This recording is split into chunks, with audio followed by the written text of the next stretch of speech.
అండి, నేను రజాక్. రంగంలోకి పోతిన మహేష్ని దించినట్టున్నారు. ప్రెస్ మీట్ పెట్టి మళ్ళీ కవరింగ్ ఏదో చేసే ప్రయత్నం అయితే స్పష్టంగా చేస్తున్నాడు అనమాట. దానికి సంబంధించి చూసుకున్నట్లయితే కనుక అండి, నేను రజాక్. పోతిన మహేష్ ప్రెస్ మీట్ పెట్టాడు. ప్రెస్ మీట్ పెట్టి నేను కూడా సుత్పిని శుద్ధపోసని అంటున్నాడు. వైసీపీలో ఇంకా ప్రెస్ మీట్ పెట్టడానికి ఎవరు లేరు అనుకుంటాను. ఎండగాక మొన్న వచ్చినటువంటి పోతిన మహేష్ పెట్టాడు. సరే, పెడితే పెట్టినోడు ఎవరు రాజకీయాలకు సంబంధించి మళ్ళీ మాట్లాడడం, మళ్ళీ అదో కవరింగ్ ఒకటి. దిక్కుమాలిన 11 సీట్లు వచ్చినాయి. మళ్ళీ దానికి మళ్ళీ మా 5 నుంచి 13,000 వస్తే కనుక మేము 88 గెలిచేవాళ్ళం. 15,000 18,000 వస్తే కనుక మేము 113 గెలిచేవాళ్ళం. ఒక్క ప్రజాస్వామ్యంలో ఒక్క ఓటు ఎక్కువ వచ్చినట్టే. లాస్ట్ ఎలక్షన్స్లో టీడీపీకి 23 వచ్చినా వాళ్ళ ఓట్ పర్సంటేజ్ 40 పైగానే ఉంది. అర్థమైందా? మీకొక్కరికి అలా కాదు, అది పరిస్థితి. కానీ నువ్వు మాట్లాడిన మాటలు, నువ్వు చేసిన చేష్టలు, ప్రతిదానికి కూడా సమాధానం చెప్పుకునే రోజులైతే తీసుకొచ్చే పరిస్థితులు అయితే ఉంటాయి. ఎందుకంటే నువ్వు అన్న మాటలు అంతా ఇంత కాదు. పవన్ కళ్యాణ్ గారి భార్య పిఠాపురం తీసుకొచ్చి ప్రచారం చేపించాలా? నువ్వు జనసేన పార్టీలో ఆఖరి వరకు టికెట్ ఆశించినోడివి. నీకు చివరాఖరికి ఏం చెప్పినావు? పవన్ కళ్యాణ్ గారు తన భార్యని పిఠాపురంలో తీసుకొచ్చి రోడ్ల మీద తిప్పి ప్రచారం చేపించాలని చెప్పేసి అడిగినోడు నువ్వు. నిన్నంత తేలిక ఎందుకు వదిలిపెడతారులే? సో పవన్ కళ్యాణ్ తన భార్యతో కలిసిలేడు, విడిపోయాడని చెప్పేసి ఒక ప్రోపగాండాను సృష్టించుడు నువ్వు. నిన్ను అంత తేలిక ఎందుకు వదిలిపెడతారు? అయితే ఇప్పుడు అనమాట ఎందుకు స్పందించాల్సి వస్తుందంటే, ఈయన గారు కాకి లెక్కలు చెప్పుకొచ్చాడు.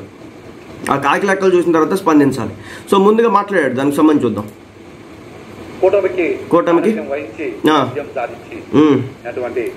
చంద్రబాబు నాయుడు గారికి, అదేవిధంగా జనసేన పార్టీ అధ్యక్షులు పవన్ కళ్యాణ్ గారికి, బీజేపీ అధ్యక్షురాలు పురంధేశ్వరి గారికి శుభాకాంక్షలు తెలియజేస్తాను. మాకొద్దు నీ శుభాకాంక్షలు. నువ్వు జనసేన పార్టీకి చెప్పేటటువంటి శుభాకాంక్షలు ఏవైతే ఉన్నాయో అది ఏ ఒక్క జనసేన పార్టీ కార్యకర్త తీసుకోవడం అవసరం కూడా లేదు. మళ్ళీ అది తీసుకుంటే కనుక మళ్ళీ దాన్ని మేము మీకు రిపీట్గా చెప్పాల్సి వచ్చింది ఏదో ఒక రోజున. నీకు శుభాకాంక్షలు చెప్పే ప్రసక్తి అయితే ఏ ఒక్క జనసేన పార్టీ కార్యకర్త కానీ జనసేన పార్టీ నాయకుడు కానీ తీసుకోవడానికి ఇష్టం లేదు.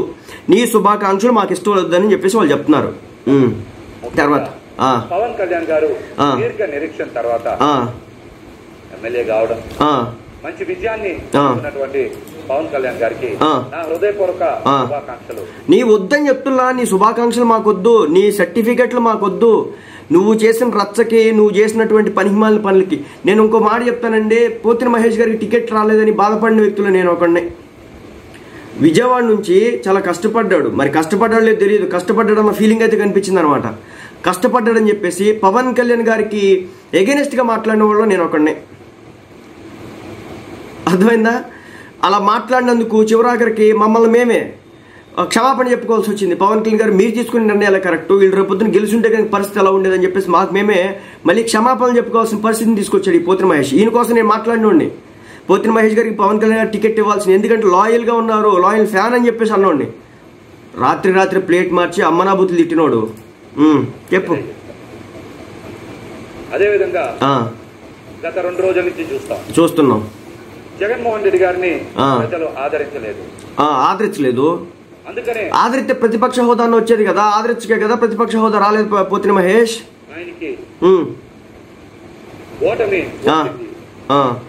కేవలం 11 స్థానాలకే అయ్యారు.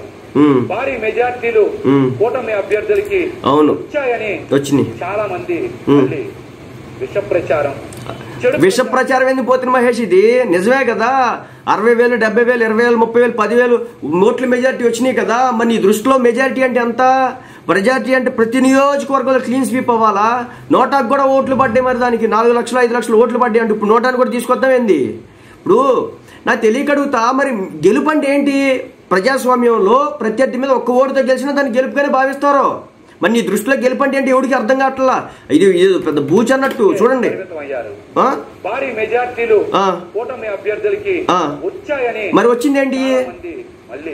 కాదు పోతిన మహేష్, వచ్చిందేంటి? వాస్తవం లేదా? చదువుకున్న వ్యక్తివి, ఏదో PhDలే ఎలగబెట్టావని చెప్పేసి నువ్వు చదువుకున్న వ్యక్తిగా కూడా నాకు గౌరవం ఉండేది.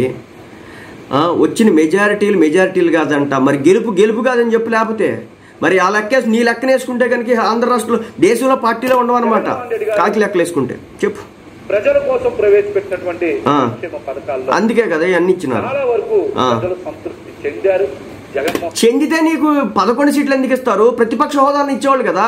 లాస్ట్ ఎలక్షన్స్ లో చంద్రబాబు నాయుడుకి 23 టికెట్లు ఇచ్చి ప్రతిపక్ష హోదా ఇచ్చారు, 18 పైగా తెచ్చిపెట్టి. నీకు అది కూడా ఇవ్వలేదు కదా అంట. నేను 11 బీజేపీ పార్టీతో పోటీ పడింది. బీజేపీ పార్టీ నెగ్గని ప్లేస్లో గెలిచినటువంటి పార్టీ వైసీపీ పార్టీ. ఈ రోజున నువ్వు వచ్చి ఎందుకు ఓడిపోయావో దానికి సంజాషి ఇచ్చుకోవడం తప్పలేదు. కానీ మళ్ళీ ఇక్కడ కూడా పుల్లలు పెట్టి కెలకాలా, పక్క నుండి నేపాలా.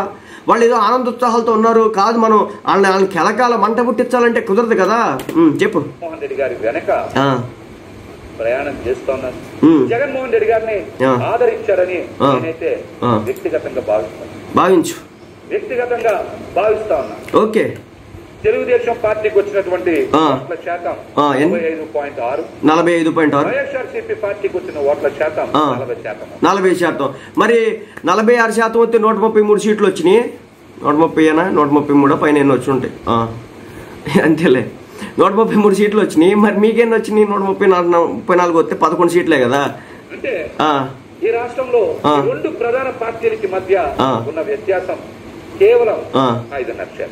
అయితే జగన్మోహన్ రెడ్డి మరోసారి సీఎం చేసేద్దాం. మరి 5.5% కదా, కేవలం 5.5%. ఓకే, చెప్పు. కానీ చాలా మంది జగన్మోహన్ రెడ్డి గారికి ఏదో ఆదరణ లభించలేదని మాట్లాడు. ఆదరణ లభిస్తే ప్రతిపక్ష హోదా వస్తుంది కదా. పోతుంది మహేష్, 23 స్థానాలు వస్తాయి కదా. చెప్పు, ఏదో చెప్తావు, చెప్పు. ఇది కరెక్ట్ కాదు. వైఎస్ఆర్సీపీ పార్టీ ఎలక్షనీరింగ్ చెయ్యకపోవడం వలన, నాయకుల మధ్య సమన్వయం లేకపోవడం వలన. ఏంటి వైసీపీ పార్టీ ఎలక్షనీరింగ్ చేయలేదా? ఎన్నిసార్లు ఇలా చుట్టూ తిరిగారు తెలుసా? సర్టిఫికేట్లు పంచారంట, మీకు ఇన్ని పథకాలు వచ్చినాయి అని చెప్పేసి. ఏదో మా నమ్మకం నువ్వే జగన్ అని చెప్పి స్టిక్కర్లు అంటించారు. ఫోన్ వెనకమాల కూడా స్టిక్కర్లు పెట్టుకున్నారు. వాళ్ళు వెయ్యని ప్రింటింగ్ లేదు. ప్రతి పథకం మీద జగన్మోహన్ రెడ్డి గారి ఫోటోలే.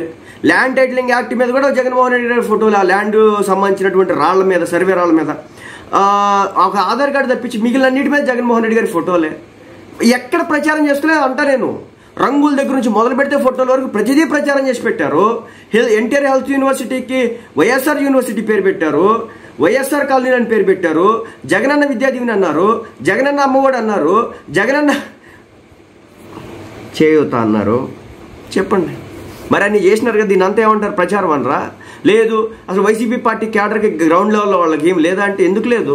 పూర్తి స్థాయిలో పోలింగ్ బూతుల్లో కూడా కూర్చొని ఏజెంట్లు ఉన్నారు కదా. ప్రచారాలు బాగానే చేసినారు కదా, బాగానే ఖర్చులు పెట్టినారు కదా. చెప్పు. కేవలం 5,000 నుంచి 12-13,000 ఓట్లు. 5,000, 12-13,000 అంటే మామూలు అనుకుంటున్నావే నువ్వు? కాదు, 5,000, 12-13,000 ఓట్లు అంటే 10% ఓట్లు వేస్తున్నావు నువ్వు. 10% ఓట్లు వేస్తుంటే నువ్వు చెప్పేదాని ప్రకారం 1%, 2% మధ్య కొట్టిమిట్టాడుతూ ఉంటే దాన్ని మనం తీసుకోవచ్చు. అంటే 1,00,000 ఓట్లు అంటే కనుక 1,000 నుంచి 2,000 ఓట్లు అటు ఇటు తేడా పడ్డాయి అనుకోవచ్చు. నువ్వు చెప్పే లెక్క అంత 5,000 నుంచి 10,000, 10 నుంచి 15,000 అని చెప్పు. వ్యత్యాసంతో 88 స్థానాల్ని కోల్పోయింది. 88 స్థానాల్ని కోల్పోయింది. మరి రాజకీయం అంటే అంతే కదా. ఇప్పుడు పూర్తి స్థాయిలో రాజకీయ పార్టీ అంటే అసలు ఏం బేస్ ఉండదా ఏంటి? ఎంత కొంత వాళ్ళ సొంత క్యాడర్ ఉంటుంది కదా. ఇప్పుడు టీడీపీ పార్టీకి సొంత క్యాడర్ ఉంటుంది, జనసేనకు సొంత క్యాడర్ ఉంటుంది, వైసీపీకి సొంత క్యాడర్ ఉంటుంది. బట్ న్యూట్రల్స్నే కదా మన వైపు తిప్పుకోవాల్సింది. న్యూట్రల్ ఓట్ పర్సెంటే కదా. మరి లాస్ట్ ఎలక్షన్స్ లో టీడీపీ పార్టీ కూడా దాదాపు 40% ఓటు వచ్చింది కదా. అప్పుడు 23 స్థానాలు వచ్చిన రోజున ఎందుకు మాట్లాడలేలాగా? 23 స్థానాలు వచ్చినాయి కాబట్టి ఆయన కూడా ముఖ్యమంత్రి చేద్దాం అని చెప్పి, లేకపోతే నువ్వు ఇప్పుడు 5,000 నుంచి 12-13,000 ఓట్లు గనక 88 నియోజకవర్గాల్లో సాధించుంటే ఖచ్చితంగా 88కి 11 కలుపుకొని 99 అంటే 100 నియోజకవర్గాలు జగన్మోహన్ రెడ్డి గారు మళ్ళీ ముఖ్యమంత్రి అయ్యేవారు. మళ్ళీ ముఖ్యమంత్రి అయ్యారు. చేసే ఇప్పుడు లేకపోతే నువ్వు నీకు 40% ఓట్లు వచ్చినాయి అంటున్నావు, వాళ్ళకి 6% పెరిగింది అంటున్నావు. కాబట్టి 6% ఓట్లు అంటే అంత తేలిగ్గా కనిపిస్తుందా మీకు? దాదాపు 3.5 కోట్ల ఓట్లు పడ్డాయి. 3.5 కోట్ల ఓట్లు పడితే 6.5% ఎక్కువ పడితే దాని ఏదో కూర్తి ఇంత 40% లాస్ట్ ఎలక్షన్స్లో టీడీపీ కూడా పడ్డాయి.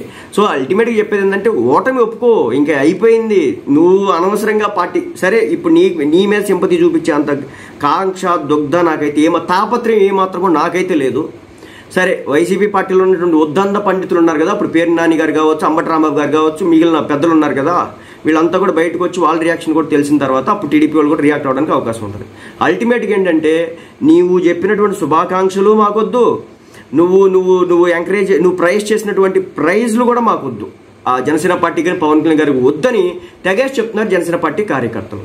సో నీకు నీ మాటలకి ఒక దండం.